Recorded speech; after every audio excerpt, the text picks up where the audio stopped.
तो blue lock का नया चैप्टर यानी चैप्टर 297 आ चुका है। और वैसे तो मैं ब्लू लॉक की सिंगल चैप्टर पे वीडियोस नहीं बनाता हूँ, बट जब से नियो ईगोइस्ट लीग खत्म हुआ है तब से काफी तगड़े तगड़े चैप्टर रिलीज हो रहे हैं ब्लू लॉक के। और इस बार के चैप्टर में भी यही हुआ है, क्योंकि इस चैप्टर में हमें हिंट दी गई है कि नागी की रैंक क्या हो सकती है पूरे ब्लू लॉक में, और क्यों अगला चैप्टर पूरा नागी के ऊपर होने वाला है और उसमें नागी हमें काफी ज्यादा बैडेस दिखाया जाने वाला है। So if you are interested keep watching.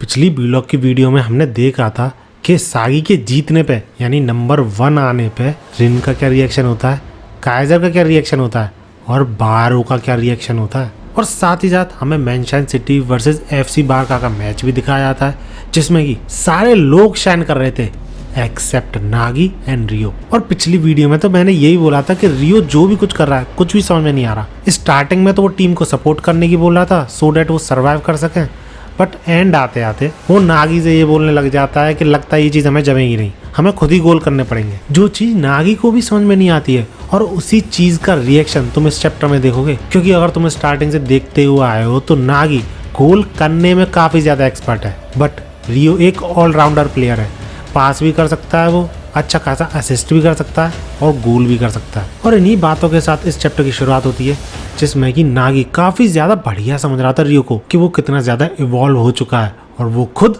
वहीं का वहीं है। नागी तो ये तक मान लेता है कि रियो उसकी वजह से पीछे रह जा रहा है, नहीं तो अब तक रियो 1 या 2 गोल कर ही चुका होता, क्योंकि if you remember from previous video Rio already शिगरी को एक असिस्ट कर चुका है, जिस वजह से वो तो सिक्योर है। बस अब बात आती है नागी की, वो कैसे सरवाइव करे। और ये जो स्विच कर रहा है ना रियो, पहले सपोर्ट करने की बोल रहा था टीम को और अब गोल करने की बोल रहा है, नागी को ये लगता है कि ऐसा एक्शन भी रियो उसी की वजह से ले रहा है, क्योंकि नागी खुद असिस्ट या फिर सपोर्ट नहीं कर पा रहा है टीम को। बट क्योंकि नागी काफी टाइम बिता चुका है रियो के साथ, तो उसे समझ में आ रहा है कि भले ही रियो बाहर से ऐसा दिखा रहा है कि वो बिल्कुल चिल है, उसको कोई दिक्कत नहीं है, लेकिन उसे पता है कि रियो अंदर से डरा हुआ है कि क्या वो दोनों उन 23 प्लेयर्स में आ पाएंगे। इसलिए नागी डिसाइड करता है कि उसे भी फायर अप होना पड़ेगा just like Rio, so that वो दोनों वर्ल्ड कप ज्वाइन कर सकें। अब आगे बढ़ने से पहले क्या तुम्हें पता है कि सोलो लेवलिंग के सीजन 2 के एपिसोड 12 ने 500K लाइक्स रीच कर लिए और मोस्ट लाइक्ड एपिसोड बन गया पूरे क्रंची रोल पे। और तुम्हें ये चीज तो पता ही होगी कि रीज़ीरो का सीजन 3 ऑलरेडी खत्म हो चुका है, लेकिन क्या तुम्हें पता है कि सीजन 3 खत्म जिस दिन हुआ था उसी दिन सीजन 4 भी अनाउंस कर दिया गया, जबकि सीजन 3 को आने में 4 साल लगे थे। इस बार कोई भी टाइम नहीं लिया उन्होंने। और हाँ, ब्लीच फैंस के लिए 31 मार्च को एक नया इन्फो आने वाला है bleach 1000 year blood and war के पार्ट 4 पर, तो जाओ जाके फॉलो कर लो, जैसी कोई खबर आती है यू विल बी अपडेटेड। बाकी वीडियो पे वापस आए तो हमें सागी दिखाया जाता है, जो कि अभी तक इस शौक से बाहर निकला ही नहीं है कि वो अब नंबर 1 बन चुका है ब्लू लॉक का। लिटरली 3 चैप्टर से इस बंदे का यही चला जा रहा है। लेकिन हाँ, इतनी छोटी बात भी नहीं है, बट इस बार सागी खुशी नहीं मना रहा था, बंदा डीप थॉट में था कि इस एक्सपीरियंस को वो फिर से कैसे फील कर पाए। इसका भी कोई ना कोई फॉर्मूला जरूर होगा, क्योंकि पास्ट में उसने कई बार विन हासिल की है, अपने अपोनेंट्स को हराया है बाय थिंकिंग लॉजिकली, और ऐसी चीज़ों को कैलकुलेशन के अकॉर्डिंग अचीव करना, यही चीज़ साई के लिए एक्साइटिंग है।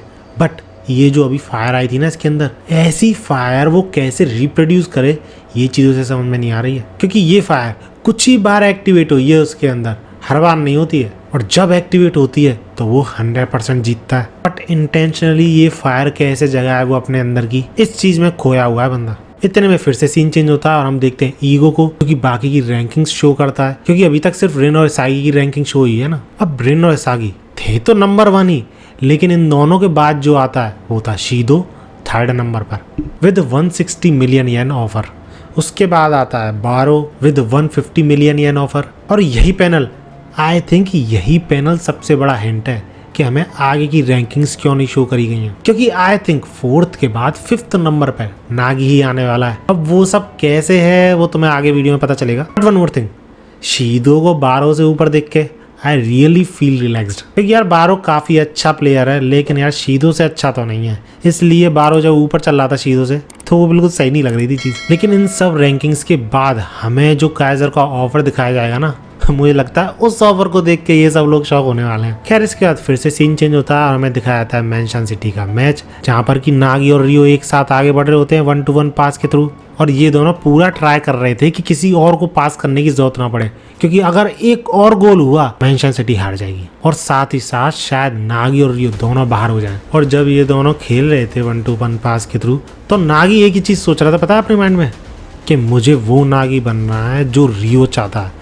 और यार ये चीज मुझे बिल्कुल अच्छी नहीं लगी यार, ये रियो पागल है बिल्कुल, साथ ही साथ नागी को और पागल करे दे रहा है। अब रियो फैंस इस चीज पे ऑफेंड मत होना, बट कमेंट्स में मुझे बताओ यार, रियो सही कर रहा है ये चीज कर रहा है नागी के साथ या फिर नहीं। खैर इसके बाद हमें दिखाया जाता है कि नागी और रियो एक दूसरे को पास करते हुए गोल के काफी ज्यादा पास पहुंच गए थे, काफी ज्यादा क्लोज पहुंच गए थे, लेकिन क्योंकि डिफेंडर्स अभी भी मौजूद थे गोल से पहले, तो नागी इसी सोच में था कि उसे क्या करना चाहिए।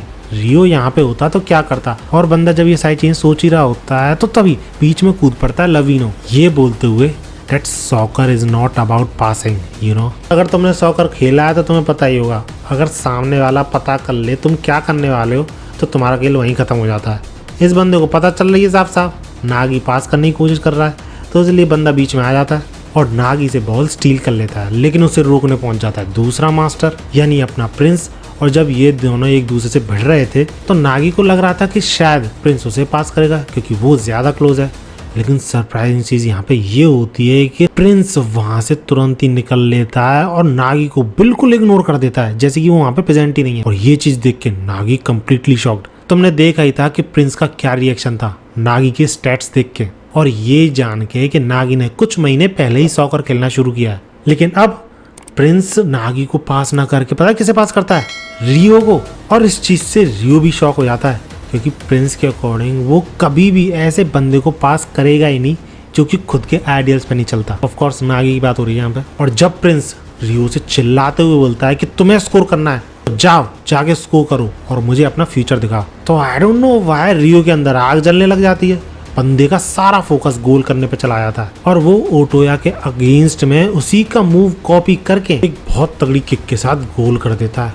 और ये जब हो रहा था ना तो नागी बिल्कुल शॉक में था क्योंकि रियो कह कुछ और रहा था अभी, लेकिन अब कर कुछ और रहा है, क्योंकि उसकी हेल्प करने वाला था यार नागी की वो, लेकिन अब उसने खुद ही नहीं गोल कर दिया। अब ये चीज देख के प्रिंस तो काफी ज्यादा खुश होता है, लेकिन रियो को रियलाइज होता है कि उसने अभी अभी क्या किया है, इसलिए वो सॉरी बोलता है नागी से, लेकिन नागी उसे बीच में रोकते हुए बोल देता है it's okay, that's good if you are got fired up Rio, then that's your answer right. Rio shocked कि कैसी बातें कर रहा है नागी, लेकिन नागी अपनी बात को कंटिन्यू करते हुए बोलता है कि लगता है मैं तुझ पे ज्यादा ही डिपेंडेंट हो गया था कि तुम हमेशा मेरे साथ रहोगे, लेकिन शायद ऐसा नहीं है, इसलिए sorry Rio, sorry I am such a pain. और नागी ये चीज टोंट में नहीं बोल रहा था, बंदा ये शो करना चाहता था रियो को कि वो खुद भी अकेला फायर अप हो सकता है और गोल कर सकता है।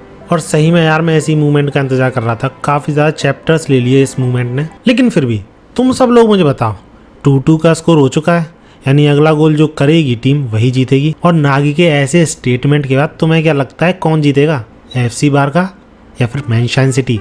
मैं तो भैया सारी बैट अपनी नागी पे ही खेलता हूँ, बंदा इतना तगड़ा गोल करेगा कि 5th नंबर पे आ जाए, because it's not only about goal, it's about how you do it. यानी गोल के सामने कितने सारे डिफेंडर्स खड़े हैं, कितने प्लेयर्स तुम्हें रोकने को दौड़ रहे हैं, और अगर उन सब को टैकल करके तुम गोल करते हो, और काफी ज्यादा डिफिकल्ट गोल था वो, तो उस गोल की वैल्यू काफी ज्यादा बढ़ जाती है। मैटर ये नहीं करता कि तुमने 2 करे या 3 करे हो। तो इसलिए मुझे लग रहा है इसी बेसिस पे एक गोल के साथ ही नागी 5th नंबर पे पहुंच जाएगा। बट अगेन ये सारी एजम्पशन है, लेकिन स्टिल अगर एजम्पशन सही हो जाती है तो मुझे लगने लगेगा ब्लॉग को ढंग से ही समझने लगा हूँ। बाकी तुम सब लोगों में से कौन कौन मेरी बात से एग्री करते हो कमेंट्स में बताना। वीडियो अच्छी लगी तो लाइक जरूर करना, ऐसी वीडियोस के लिए मेरे चैनल को सब्सक्राइब कर लेना, अपडेट्स के लिए इंस्टाग्राम को फॉलो कर लेना। मिलते हैं अगली वीडियो में एंड